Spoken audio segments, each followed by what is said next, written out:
Okie dokie. Managed to watch one last movie before I went on holiday. Went to see Last Night in Soho on my last night with some friends, but I didn't have any time to film anything before I flew off, so I've just been sitting on the script for like a week now. I wish I'd been able to release this sooner. This is probably my movie of the year. I probably haven't watched that much compared to other people, so take away what you want, but this is the only movie from 2021 where I was on the edge of my seat. If you like this video, consider subscribing, and mild spoilers for this movie. Our story begins with Ellie, an aspiring fashion designer living in the country who has just been accepted into a fashion school in London. Her dreams in her sights and worries on her mind. Her first night in the big city is hit with toxic relationships and late night dorm drinking. Unable to live in such environments, Ellie moves into a rental nearby for some peace and quiet, but the partygoers are soon replaced with dreams of the past, with visions of another girl named Sandy with similar aspirations for becoming a singer. This movie had me from start to finish. The first half is me admiring the transitions and shitting on Jocasta. When Ellie is dreaming, we're often viewing things from Sandy's point of view, with Ellie often looking through a mirror or reflection.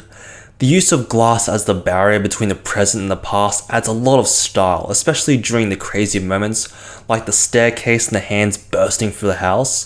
I love how it gets harder and harder to spot when it is Sandy and when it is Ellie during a dream scene.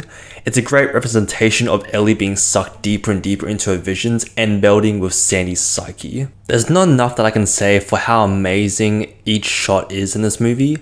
It's really something you have to go and watch yourself to appreciate the eye candy. No amount of praise from me can properly portray how beautiful and stylish Soho is. These visions have such a nostalgic shine to them at first, with Sandy confidently striding into a nightclub to try and score a big gig straight away.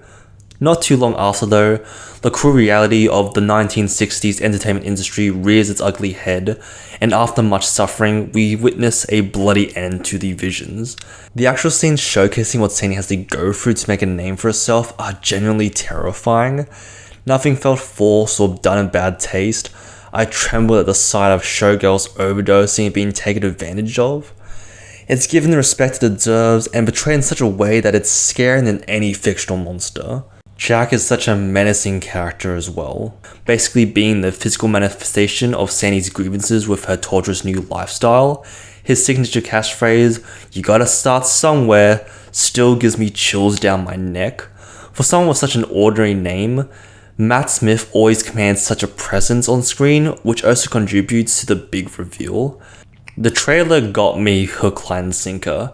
My friend actually estimated the plot twist early, and I vaguely fought over the current characters on the assumption that he was right, which we both ended up being correct in our little predictions. Now I think about the movie afterwards, I may have been able to guess the twist if I had questioned my initial assumptions, but this movie sucked me into Ellie's mindset so easily that there was just no doubt in my mind over what was the truth. I love how once they did the first reveal, I was trying to five-head with my friends what the next twist was, gears whirling as I try and piece everything together. I love the faceless ghouls too. What I initially thought were haunting reminders of what Sandy had to go through to strive for her dreams are given a new light once you know everything. There's a great scene where they finally get visible faces and they cower in fear when faced with the killer. Sweet boy John as well. He's the love interest for Ellie, and I was rooting for him throughout the movie. He's persistent, but in a good way, worried about Ellie's well-being over his own ulterior motives, and asking how I can help at every step of the story. He got dealt so many bad cards during the runtime as well. I felt so bad for what he had to go through. He was just a nice character to have around as well, with his constant support while Ellie was going through her mental breakdown. This was definitely the best movie I've seen this year, and I can't think of anything that will top it. But again, I haven't watched that many movies, so please leave a comment below if you have a better movie from 2021.